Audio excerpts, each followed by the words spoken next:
کربلا میں ملا کہ جب امام آخری رخصت کو آئے تو ایک عجب جملہ فرمایا کہ زینب اب میں نے اپنا جہاد پورا کر دیا ہے، بہن تمہیں آگے کا جہاد خود کرنا ہے۔ اے میری زینب، میرا جہاد مکمل اس وقت ہوگا جب آپ شام کا جہاد کر کے آئے۔ ارباب اعزا، بس میں یہاں تک لانا چاہتا تھا، ایک جملہ اور کہنا چاہتا ہوں۔ روایت کا جملہ ہے کہ یزید نے اہل بیت کو یوں ہی رہا نہیں کیا، بلکہ امام سجاد کا وہ خطبہ تھا جس میں امام فرماتے تھے کہ اوتینا بستۃ وفضلنا بسبع، ہمیں 6 چیزیں عطا کی گئی اور 7 فضیلتیں عطا کی گئی۔ انہی میں سے ایک جملہ فرمایا، تم پتہ ہے میں کس کا بیٹا ہوں؟ میں مکہ و مدینہ کا بیٹا ہوں، میں زمزم و صفا کا بیٹا ہوں، میں اس کا بیٹا ہوں جس نے 2 تلوار سے جہاد کیا، میں اس کا بیٹا ہوں جس کو پس گردن شہید کیا گیا، میں اس کا بیٹا ہوں جس کو رلا رلا کے شہید کیا گیا، میں اس کا بیٹا ہوں جس کے خاندان کو اسیر کر کے ناکوں پہ بٹھا کر شہروں بشہر پھرایا جاتا تھا۔ بس 2 جملے اور سن لیجئے، پر میں ایک جملہ آپ کو ایک بات کہنا چاہتا ہوں اور اس کے بعد اسی 40 سے متعلق چند جملے کہہ کے مجلس ختم کروں گا۔ آپ دیکھیں 11 محرم میں اور 20 سفر میں یہی فرق ہے کہ جب 11 محرم کو یہ قافلہ آ رہا تھا تو یزید کے فوج اعلان کر رہی تھی، دیکھو دیکھو یہ زہرہ زادیہ ہے جن کو ہم کربلا سے گرفتار کر کے لائے ہیں، اور اس حالت میں لائے ہیں کہ ان کو ننگی اونٹ کی پشت پر بٹھا دیا ہے اور ان کے ہاتھوں کو پس گردن باندھ دیا ہے، ان کی سروں سے چادریں چھین لی ہے اور تماشائیوں کے مجمع میں ان کو لے کر جا رہے ہیں۔ لیکن ارباب اعزا، جب یہی بی بی جب 20 سفر کربلا آئی تو تاریخ کہتی یہی یزید کے فوج کہہ رہے تھے اپنی نظروں کو جھکا دو، آل رسول کی بیٹیاں آ رہی ہے، ان کا احترام کرو۔ یہ جملہ بتا رہا تھا بی بی زندہ اس لیے رہ گئی تھی تاکہ اپنے بھائی کا جہاد مکمل کر دے۔ لو ارباب اعزا، چند منٹ مجھے اور موقع دو، میں آج کے مصائب ذکر کر کے مجلس ختم کر دوں۔ ارباب اعزا، ہاں روایت میں ہے جب سید سجاد کو رہائی کا حکم ملا تو امام جب پھوپھی اماں کے پاس آئے تو بیٹی نے دیکھا کہ میرے سجاد کے ہاتھوں سے ہتھکڑیاں کٹ چکی ہے، بیڑیاں کٹ چکی ہے، خاردار توق اتار دی گئی ہے۔ ایک بار بی بی نے غور سے دیکھا، پوچھا میرے لال خیر تو ہے؟ اے میرے لال خیر تو ہے؟ کہا ہاں پھوپھی اماں خیر ہے۔ کہا بیٹا تو گیا تھا ہتھکڑیوں کے ساتھ، آیا ہے تو بیڑیاں کٹ چکی ہے۔ کہا پھوپھی اماں یزید نے ہمیں آزاد کیا ہے۔ کہا بیٹا اگر تو نے یہ آزادی قبول کر لی ہے؟ کہا نہیں پھوپھی اماں، میں نے ابو یزید سے کہا ہے جب میں اپنی پھوپھی سے بات کروں گا تو میں تجھے بتاؤں گا ہم آزادی چاہتے ہیں یا نہیں۔ کہا بیٹا اگر تو نے یہ کہہ دیا ہے تو جا کر کہہ دے ہماری چند شرطیں ہیں۔ ایک شرط تو یہ ہے ہمارے لوٹے ہوئے اسباب ہمیں واپس کر دیے جائیں، ہمارے لوٹے ہوئے اسباب ہمیں واپس کر دیے جائیں۔ دوسرے ہے میرے لال، جا کر کہہ دے زینب اپنے بھائی کا ماتم نہیں کر سکی ہے، اپنے بھائی کا ماتم کرنا چاہتی ہے۔ لو ارباب اعزا، امام گئے، کہا یزید ہماری کچھ شرطیں ہیں۔ کہا اے سید سجاد کون سی شرط ہے؟ امام نے شرطوں کو بتایا۔ اس ملعون نے ایک عجب بات کہی، کہا سید سجاد لوٹے ہوئے اسباب کی قیمت بتا دو، میں کہاں سے ان کو لا کر دوں گا، میں اس کی قیمت ادا کر دیتا ہوں۔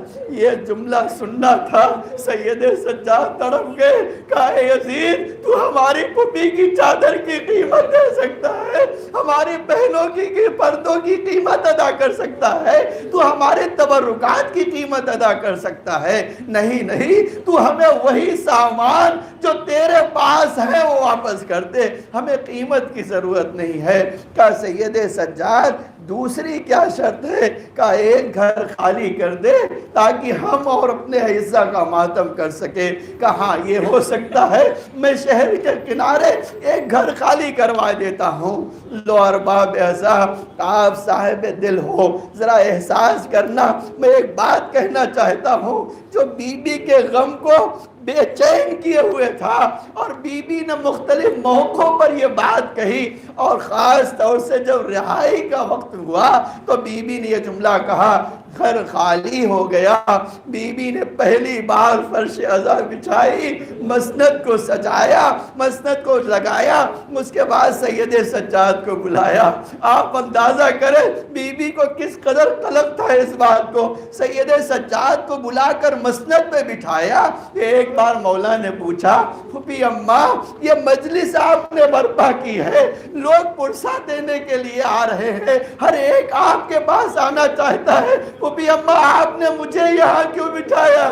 کہا میرے لال، میں نے دنیا کا دستور دیکھا ہے، جب کسی کا باپ مارا جاتا ہے، کسی کا بھائی مارا جاتا ہے، کسی کا چچا مارا جاتا ہے، دوست احباب جمع ہوتے ہیں، رشتہ دار جمع ہوتے ہیں، صاحبان عزا کو گلے لگاتے ہیں، دلاسا دیتے ہیں، اے بیٹا سید سجاد تیری پھوپھی دیکھ رہی تھی، کوئی پوچھنے والا نہ تھا تجھ سے، اے سید سجاد تمہارے ساتھ کیا ہوا ہے؟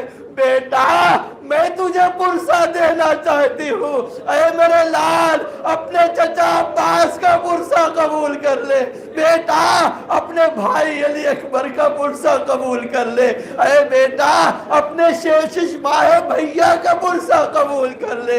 ایک بار بی بی آگے بڑھی، اے میرے لال ارے میں تجھے گلے لگا کر تجھے حسین مظلوم کا پرسہ دینا چاہتی ہوں، اے بیٹا تجھے تیرے باپ کا پرسہ لے لے۔ ارباب عزا بی بی پرسہ دیتی رہی، اہل حرم ماتم کرتے رہے، ایک وقت تبرکات آ گئے، بی بی نے تبرکات کھولنا شروع کیا۔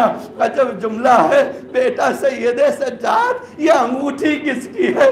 فرمایا پھوپھی اماں میرے بابا کی انگوٹھی ہے۔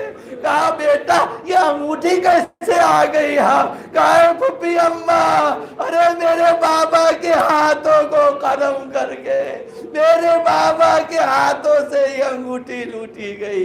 ارباب عزا دو جملہ اور سنیے، روایت کا جملہ ہے، اب جب بی بی نے چادریں اٹھانا شروع کی، آواز دیتی جاتی تھی، بابی ام فروا آؤ یہ تمہاری چادر ہے، اے ام رباب آؤ یہ تمہاری چادر ہے، اے فاطمہ کبریٰ آؤ یہ تمہاری چادر ہے، اے اماں فضہ آؤ یہ تمہاری چادر ہے۔ ایک ایک کو آواز دیا، چادریں حوالے کی، لیکن ایک چادر اٹھی تو شام کے زندان کا رخ کیا۔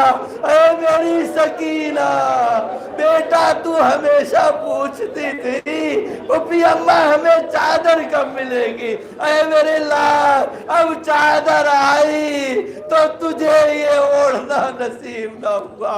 ارباب عزا تبرکات آ گئے، اہل حرم نے ماتم کر لیا، حسین کی بہن نے 3 دن فرش عزا شام میں بچھائی، اور اس کے بعد یہ قافلہ تیار ہوا۔ یہ قافلہ تیار ہوا، ہر ایک سیدانی سوار ہونا چاہتی ہے، لیکن جناب زینب نے ایک منظر دیکھا، باہر نکلی دیکھا ہمارے ناکوں پہ ریشمی پردے لگے ہوئے، واپس آئی بیٹا جا کر کہہ دے ارے ان ناکوں میں ہم سوار نہیں ہوں گے، ہم لٹ کے جا رہے ہیں، ہماری اماریوں کو سیاہ کر دیا جائے۔ اے بیٹا میں ہرگز اس ناکے میں سوار نہ ہوں گی۔ لو ارباب عزا ناکوں کے پردے بدل دیے گئے، سیدانیاں سوار ہونا شروع ہوئی، ہر ایک کو بی بی سوار کرتی ہیں۔ ایک بار سید سجاد کو بلایا، بیٹا میں نے سب کو سوار کر دیا، لیکن تیری ماں رباب مجھے کہی کہیں نظر نہیں آئی۔ بیٹا مجھے نہیں پتا صبح سے رباب کہاں ہے۔ کہا پھوپھی اماں میں جانتا ہوں میری ماں کہاں ہوگی۔ زندان شام میں آئے، ایک قبر پر دیکھا، ارے رباب تعویذ قبر سے لپٹ کر فریاد کر رہی ہے، میری سکینہ اٹھو۔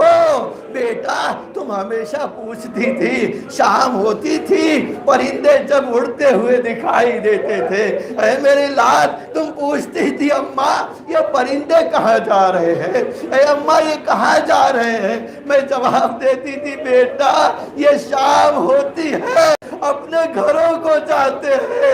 اے میری نور نظر، ارے تو پوچھا کرتی تھی اماں ہم کب وطن جائیں گے، بیٹا آ ہم وطن جا رہے ہیں۔ ارباب ازا یہ منظر امام نے دیکھا، تڑپ کے فرمایا اماں ارے اٹھے ہمیں مدینہ جانا ہے۔ ارباب ازا میں نے مقتل کا یہ جملہ دیکھا، جیسے ہی سید سجاد نے یہ فرمایا آگے بڑھی، کہا بیٹا تو امام وقت ہے، تیری اطاعت مجھ پر واجب ہے، لیکن ایک سوال کا جواب مجھے دے دے، بیٹا میں مدینہ جا کے کیا کروں گی؟ بیٹا بتا میرے تو 2 اولاد تھی، ارے ایک کربلا میں چھوڑ کے آئی تھی، ایک کا سہارا تھا اس نے بھی شام میں میرا سہارا چھوڑ دیا، بیٹا مجھے مدینہ لے کر کیا جائے گا؟ کہا اماں آپ کو ہم سے ہمارے ساتھ مدینہ جانا ہوگا۔ ایک بار سید سجاد ماں کو لائے، ناقے میں سوار کیا، ہماری میں سوار کیا، اب یہ قافلہ شام سے روانہ ہوا۔ تاریخ نے جب جملہ لکھا ہے تھوڑی دور قافلہ پہنچا، شہزادی زینب نے فرمایا کہ اے میرے قافلے کو بیٹا 1 منٹ کے لیے روک دے۔ قافلہ رکا، ایک بار بی بی نے محمل سے سر نکالا، شام کی عورتوں کو کہا اے شام کی عورتوں میری سکینہ بڑی تنہا ہے، میری سکینہ کا خیال رکھنا۔ ارباب ازا یہ قافلہ روانہ ہوا، قافلہ روانہ ہوا، بشیر ابن جزلم کہتا ہے ہم اس جگہ پر پہنچے جہاں ایک طرف یہ راستہ مدینے کو جاتا تھا، دوسرا کربلا کو جاتا تھا۔ میں نے ہاتھوں کو جوڑا آقا ہم مدینے پہلے جائیں یا کربلا جائیں؟ شہزادی کی آواز آئی بیٹا کہہ دے میں اپنے بھائی کا چیلم کرنے کربلا جاؤں گی۔ لو ارباب ازا یہ کربلا قافلہ پہنچنا چاہتا ہے کہ روایت کا جملہ ہے جابر پہلے سے زیارت کے لیے آ چکے تھے اپنے غلام عطیہ کے ساتھ۔ وہ عطیہ کہتا ہے ایک بار میرے آقا نے کہا مجھے حسین کی قبر پر لے چل، کہا آقا قبریں تو ہیں مجھے یہ پتا نہیں ہے کہ آقا کی کون سی قبر ہے۔ ایک بار کہا تو مجھے قبروں کے درمیان کھڑا کر دے۔ حبیب ارے جابر کو قبروں کے درمیان لایا گیا، آواز دیا السلام علیکہ یا ابا عبداللہ، اے آقا حسین ارے جابر کا سلام قبول کیجئے۔ ایک قبر سے آواز آئی اے چچا جابر تم پر بھی ہمارا سلام۔ ارے یہ سننا تھا، دوڑ کر اس قبر پر گرا دیا۔ آقا ارے ہمیشہ جب مدینے آتا تھا تو آپ مجھ سے گلے ملتے تھے، آقا کیا مجھ سے گلے نہ ملو گے؟ پھر خود ہی کہا ارے آپ کیسے گلے مل سکتے ہو، آپ کے سر اور بدن میں جدائی ڈال دی گئی ہے۔ ارباب ازا میں نے مقتل میں دیکھا جابر بات کرتے کرتے روتے روتے غش میں چلے گئے۔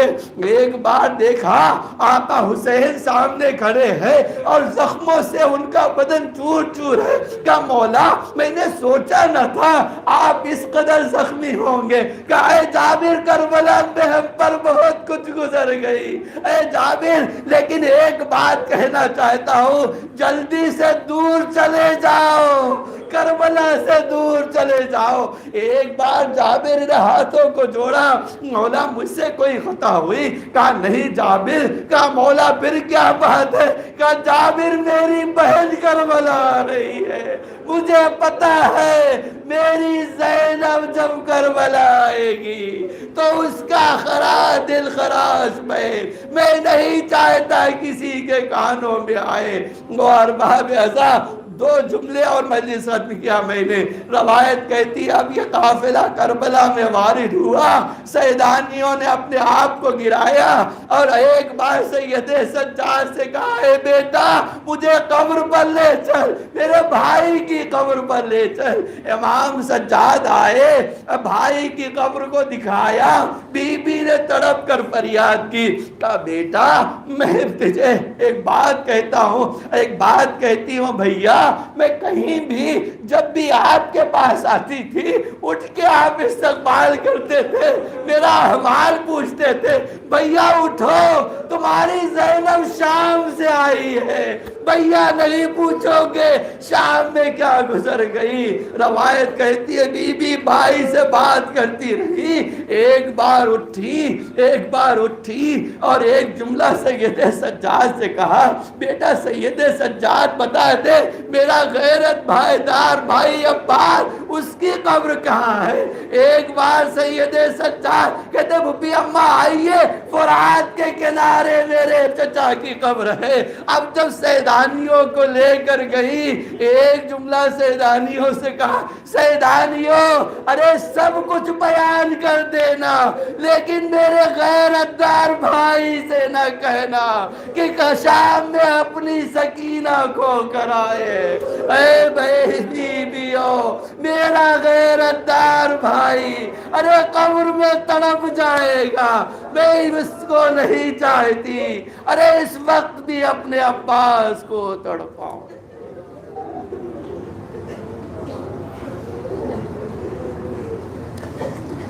الا لعنت اللہ علی القوم الظالمین، سیعلم الذین ظلموا ای منقلب ینقلبون۔ الہی بحق زہرا وابیہا وبعلہا وبنیہا وسر المستودع فیہا، اے میرے معبود ہمارے پرسے کو قبولیت کا شرف عطا فرما۔ اے اللہ ہم سب کو مولا کے عزاداروں میں قرار فرما۔ اے اللہ وارث زہرا کے دل کو تسکین عطا فرما، امام زمانہ علیہ السلام کے ظہور میں تعجیل فرما، زمین کو آقا کے ظہور کے لیے آمادہ فرما۔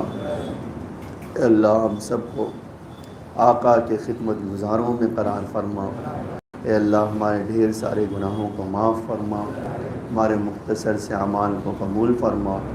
اے اللہ تجھے محمد اور آل محمد کا واسطہ جو لوگ زیارت پہ گئے ہیں ان سارے زائرین کی حفاظت فرما، ان کی زیارتوں کو قبول فرما، ان کو ان کے وطن تک سلامتی کے ساتھ واپس فرما۔ اے اللہ ہم سب کو حج و زیارت کی توفیق عطا فرما۔ اے اللہ ہمیں نور آل محمد، محبت آل محمد اور آخرت میں شفاعت آل محمد نصیب فرما۔ ماتم حسین۔